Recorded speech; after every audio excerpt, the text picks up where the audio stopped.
There is a place on Earth that looks like another planet. Imagine standing right at the very edge of the world. The ground beneath your feet is actively tearing itself apart, and the air? It's thick with the intense smell of sulfur. Today, in this explainer, we are heading to the Danakil Depression in northeastern Africa to find out exactly why this extreme, otherworldly environment is an absolute global hotspot for geological discovery. It is an environment so incredibly hostile and bizarre, you'd honestly think it was dreamt up by a sci-fi writer. But I assure you, the extremes we're about to dive into are completely, terrifyingly real. Now, what's truly fascinating is that these seemingly alien features are grounded entirely in hard science. We aren't looking at special effects here. Without exaggerating a single fact, the Danakil Depression is a place where you can find lava that literally burns blue, fueled by deadly sulfuric gas.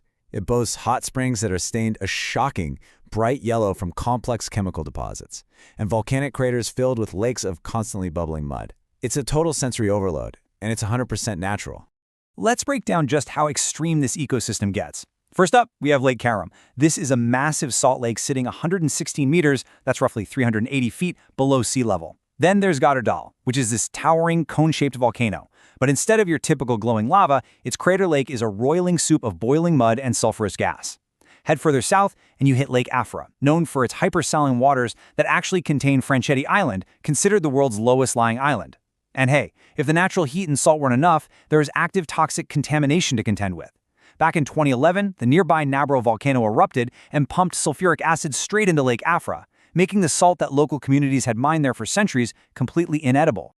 All of this non-stop geological violence basically paints the desert floor into a crazy, multicolored patchwork. On one hand, you have dark, heavy, iron-rich basaltic lava, like the vast shield flows from the Eleta volcano. The youngest of those basaltic flows are almost pitch black, but as the iron inside oxidizes over time, they weather and take on a lighter, redder tone. Contrasting sharply against that is the much lighter, silica-rich, rhyolitic lava flowing from neighboring volcanoes like Aftera. It is literally a visual record of continuous geological violence, frozen right in the stone. So what's the actual mechanical force driving this totally otherworldly terrain? Well, it all comes down to a massive tectonic process known as continental rifting. Simply put, this is a mechanism where the Earth is literally pulling apart at its seams. As the surface separates, it heavily stretches and thins out the Earth's crust.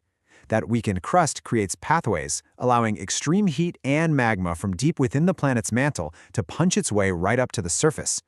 We aren't just looking at a harsh desert, we are witnessing the Earth's very skin stretch and crack wide open. The major players driving all this action are three immense slabs of the Earth's crust converging at what geologists call the Afar Triple Junction. We've got the Arabian Plate, the Somali Plate, and the Nubian Plate, which you probably know better as the African Plate.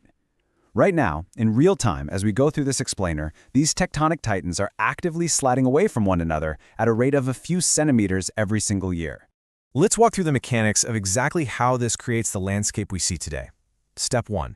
As those massive tectonic plates drift apart, the crust sitting above them is pulled super tight across the growing gap. Step 2. It thins out, and under all that unbelievable geological strain, it begins to crack. Finally, Step 3. With the crust totally compromised, magma from deep underground oozes right up through those newly formed thin spots. That's what gives us the intense volcanic activity, the fresh lava flows, and the boiling mud lakes dotting the depression. And here is where things get truly wild. Usually, the precise step-by-step process we just walked through happens deep, deep underwater. Out in the ocean, it's known as sea floor spreading. But here in Eastern Africa, this massive tectonic engine is happening completely exposed on dry land. Because the younger sedimentary rocks that usually hide these processes just aren't present here, we're getting an incredibly rare, totally unobstructed view of a spreading ocean ridge right in the middle of a desert. It's absolutely mind-blowing. So, in an environment this incredibly hostile, where, by the way, the resilient Afar people have somehow managed to mine salt for over 2,000 years, you gotta ask yourself, why are geologists flocking here from around the globe? What makes this extreme wasteland one of the most important research hotspots on Earth? The answer is that it's basically a geological time machine.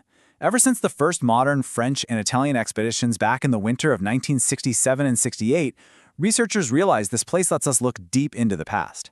As scientist Enrico Bonatti wrote in a 1971 piece for Science, the tectonic processes clearly visible in the Danakil Depression are like watching the development of the Proto-Atlantic by the rifting of Pangaea.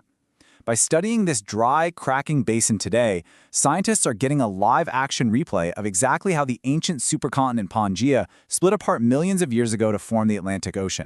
But we aren't just looking at the past here, this is the stage for a highly dramatic future.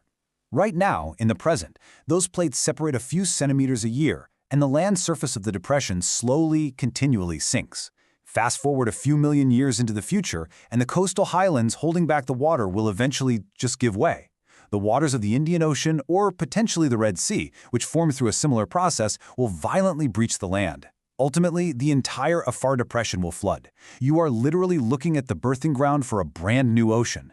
It will fundamentally redraw the map of the world by turning the Horn of Africa into a massive, detached island.